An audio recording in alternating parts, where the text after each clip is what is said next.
In this video, we visited John Lennon's apartment, watched until the end to see what we did.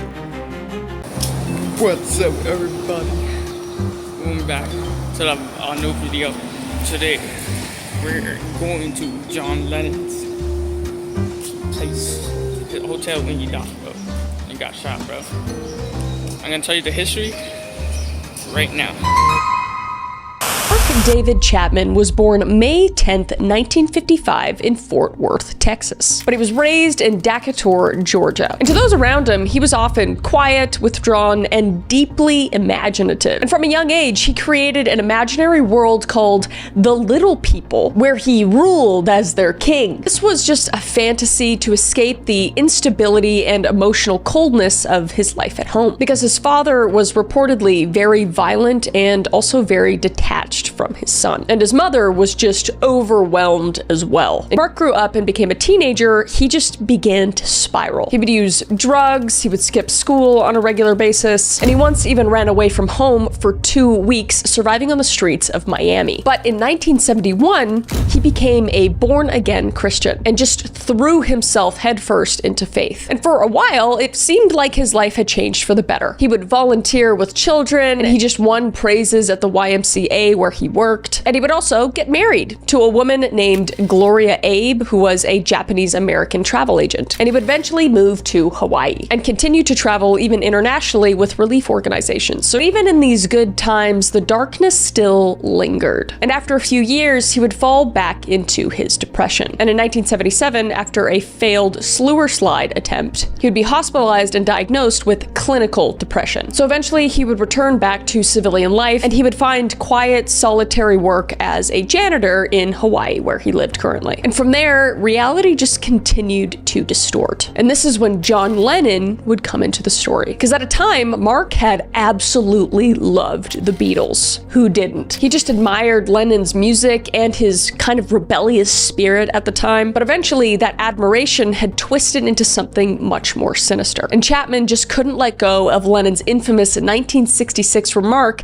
that the Beatles were more popular than Jesus. Because as we know, Chapman was deeply religious. So as his religion deepened, so did his anger for Lennon. But it wasn't just the blasphemy that infuriated him, it was the hypocrisy. And he became fixated on the specific book, The Catcher in the Rye. And for those of you who don't know what The Catcher in the Rye is about, it is a novel written by J.D. Salinger, published in 1951. And the novel details 2 days in the life of a 16-year-old Holden Caulfield after he has been expelled from prep school. And confused and disillusioned, Holden searches for truth and rails against the phoniness of the adult world. And he ends up exhausted and emotionally unstable, and the events are related after the fact. So Mark deeply identified with Holden Caulfield's disdain for phonies. His wealth and activism sparked a toxic contradiction within Chapman's mind. Because to him, Lennon was both a cultural icon and a man living in hypocrisy. So by 1980, Mark David Chapman had decided that John Lennon needed to die. And going back a little bit, for those of you who don't know John Lennon, he was more than just one of the Beatles. He was basically a symbol, a voice that helped define an entire generation. He was born on October 9th, 1940 in Liverpool, England, and Lennon obviously became a household name with his work with the Beatles, and basically changed the face of modern music forever. And after the band's breakup in 1970, Lennon embarked on a solo career marked both by controversy and brilliance. His music ranged from Imagine to Working Class Hero. He spoke of peace and revolution and just inner turmoil. And in his personal life, he became a vocal anti-war advocate, which is very popular at the time. And he would frequently target political surveillance, and he was basically a champion for artists and outsiders. But by 1980, John Lennon had kind of retreated from public eye to focus on raising his son, Sean. And after a 5-year hiatus from the music industry, he had just released Double Fantasy, which was a collaboration with Yoko Ono, who was his wife. The album marked a hopeful new chapter in his life, one that focused on family, creativity, and just re-emergence in general. And to the public, Lennon was more than just an artist. He was a philosopher in pop stars' clothing, basically. But to Mark David Chapman, he became a target. So in October of 1980, Chapman flew to New York City with a .38 special revolver in his suitcase. Chapman would land in New York, and then he would realize that he didn't have ammunition, so he would go visit one of his friends in Atlanta to get that ammunition before returning in early November. But while in New York, Chapman would be inspired by the film Ordinary People, and he would stop his plans altogether. He would hop back on a plane and head back to his home in Hawaii. And he would actually confess all of his dark thoughts and his plans to his wife, even showing her his .38 revolver special that he brought onto a plane. With this being a different time and her thinking he wasn't actually ever going to go through with it, she just didn't report it. And if she did, John Lennon might be alive today. So a little bit more time would go by, and Mark would just continue to spiral on this subject of potentially killing John Lennon. And on December 6th, 1980, Chapman would return to New York, the Dakota. So Mark would check into the Sheraton Hotel, and he would actually leave some of his things behind, knowing that the cops would find them and hoping that the cops would find them, because he wasn't planning on getting away after he did this act. And with him, he would carry the Catcher in the Rye, having signed it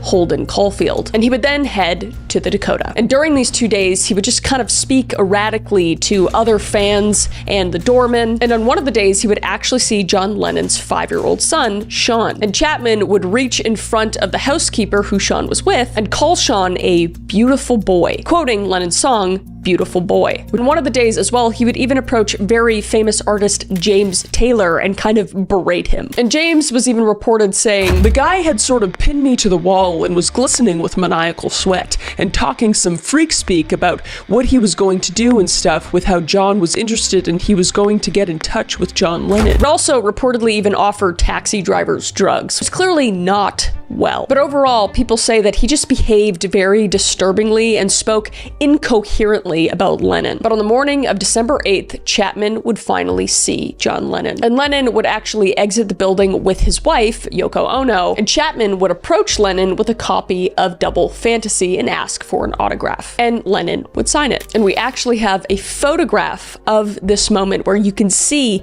Chapman in the background smiling, standing just feet away from the man he was about to kill. And the person that took that photo was Paul Goresh, who Mark had actually asked to stick around to hang out with, and Mark would also ask a woman there to go out with him as well. But they would both decline, and Mark would go on to say in later interviews that if the woman had accepted his invitation, he probably would not have killed Lennon. But Lennon would leave at this point with Yoko Ono, but then they would come back around 10:50 p.m. to the Dakota. And as Lennon and Yoko stepped out of the limousine, Chapman would emerge from the shadows, and he would pull out his revolver from his coat and fire 5 shots. 4 of them would strike Lennon in the back and the shoulder. And bleeding heavily, Lennon stumbled up the steps of the Dakota, crying, "I'm shot," and he would collapse in the lobby. Meanwhile, Yoko Ono was just screaming for help. So officers would arrive quickly and rush Lennon to the Roosevelt Hospital, but he would be pronounced dead at 11:15 p.m. that night. So right now we're here in Central Park West.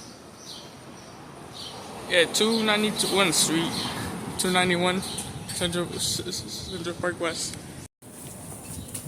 And I'll see you guys when we get there.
He's telling me to go ahead. He's even telling me to go ahead. I'm going ahead.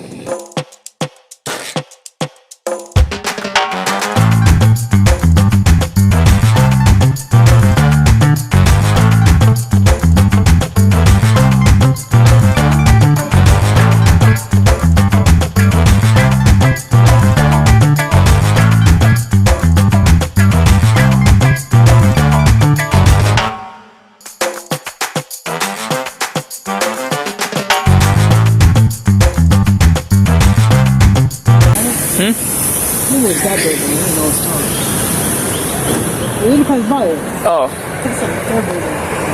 we should. The third building. I don't know. We should probably put the GPS. They can't read though. There's no way a drink is gonna cost $5. More than $3. Like there's no way a drink is gonna cost more than $2 or $3.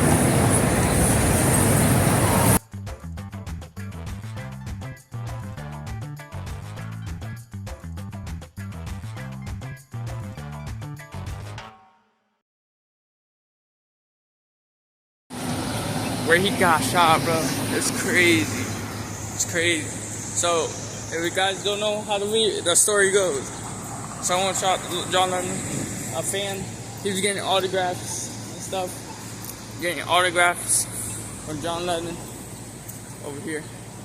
Oh, wait, I want to go to the side right here to see. He's getting autographs for John Lennon. And then, like the picture, I'm about to show you a picture. Here it is. And then, that same person shot John Lennon. Okay. Oh, wait. The parking lot is probably over here. Never mind.